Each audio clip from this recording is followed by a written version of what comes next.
Welcome to the Badlands of Wawa, Ontario, Canada. Peter Bogatis is the person in the foreground, teacher at Miss Cotton High School in Wawa, Ontario from 1972 to 1974. My name's Don and I taught at Miss Cotton High School from 1972 to 1975. I really enjoyed hunting and fishing and exploring the natural environment.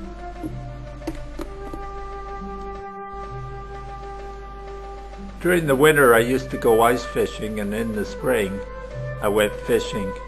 Autumn was time for hunting. I had a keen interest in the history and the mining in the region.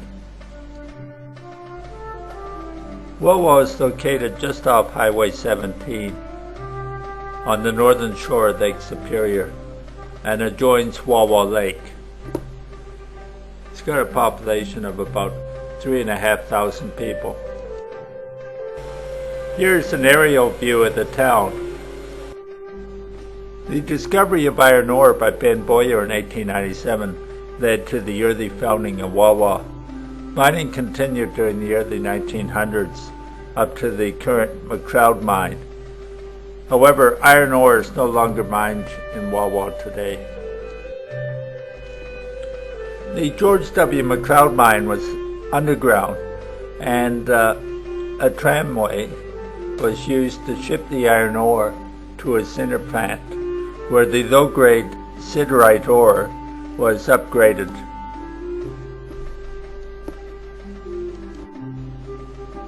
Here's a shot of the ropeway here, bringing the ore from the mine to the sinter plant. The Agawa ore division operated as sintering and ore preparation plant. Although the recent operations were underground, large open pits remain from earlier mining of iron ore.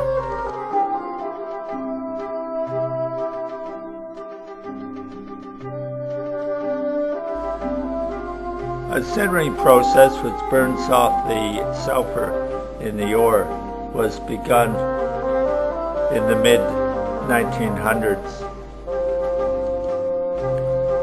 None of these buildings remain today, but the McLeod mine is in the background, the sintering plant in the foreground, photograph taken in 1974.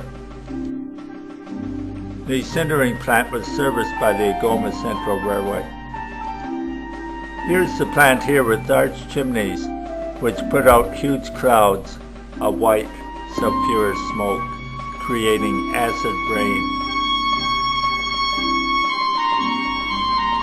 The ore was ground into fine pellets and passed along this conveyor where it was burned by an oil flame.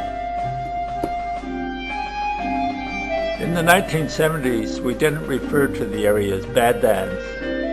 We conveniently overlooked the environmental devastation because the prosperity of the town depended on the mine.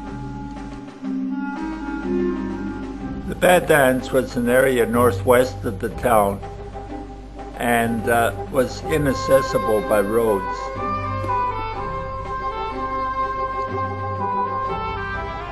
This aerial photograph shows the Badlands running northeast, north of Wawa Lake.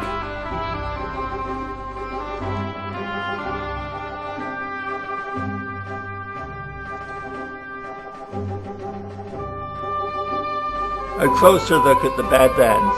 At the bottom is the end of Wawa Lake, and I'm going to take you on a trip north from Wawa Lake up a road to where the Magpie mine was located and a power generation plant called Steep Hill Falls.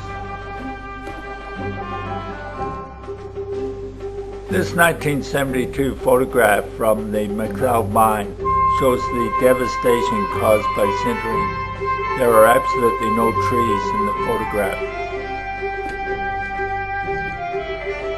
During the 1900s, the Magpie mine, located northeast of Wawa, was the first sinter plant in Canada. It also led to substantial environmental devastation.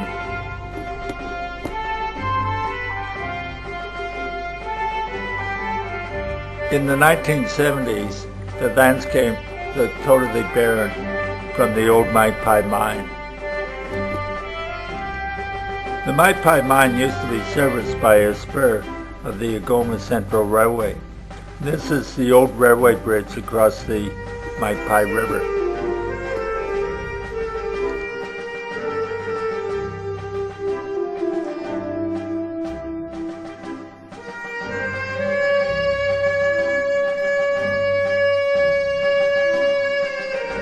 The power generation plant was built at Steep Hill Falls to service the Magpie mine. This later found a disrepair. Recently, a new power plant has been constructed on a much larger dam site at Steep Hill Falls. Here's an aerial shot of the new Steep Hill Falls power plant. Looking down at the bottom, you can see the remains of the original Steep Hill Dam and power plant.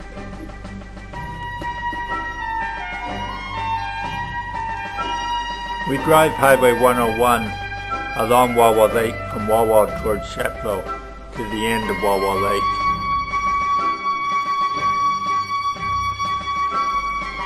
The end of Wawa Lake, looking at Highway 101. It's a beautiful lake. There is an excellent gravel road leading into the devastation area. This is because all this area used to be maintained for mining.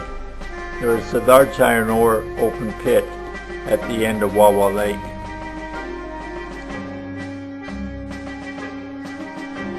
Between 1972 and 1975, I never gained access to this area. It was sealed off. When I had a chance to drive through in 2003, I grabbed the opportunity. The gravel road winds its way past many beautiful lakes.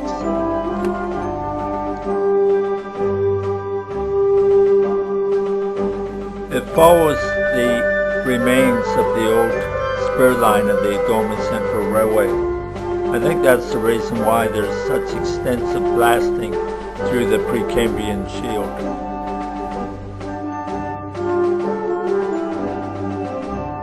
Along the road are the remains of the railway ties of the old railway servicing the old Magpie mine.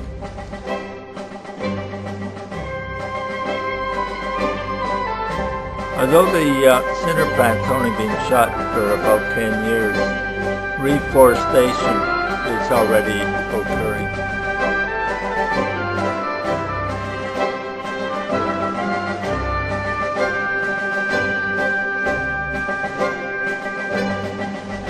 Nevertheless, acid rain has washed most of the soil off the Precambrian field.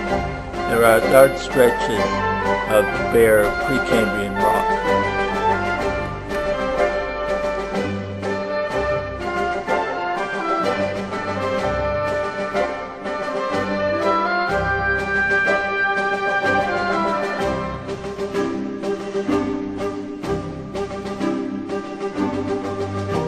It's a pleasant, easy drive on a beautiful June day. And all this is new territory. I never gained access here, even though I used to hunt and fish around Wawa Lake. Most of the old railway ties have been stockpiled. There's a huge stack of them along the road. It's a good thing no one's put a match to them. They would go up in a terrible fire. I was amazed at the amount of old timber here. It goes on and on. Amazing.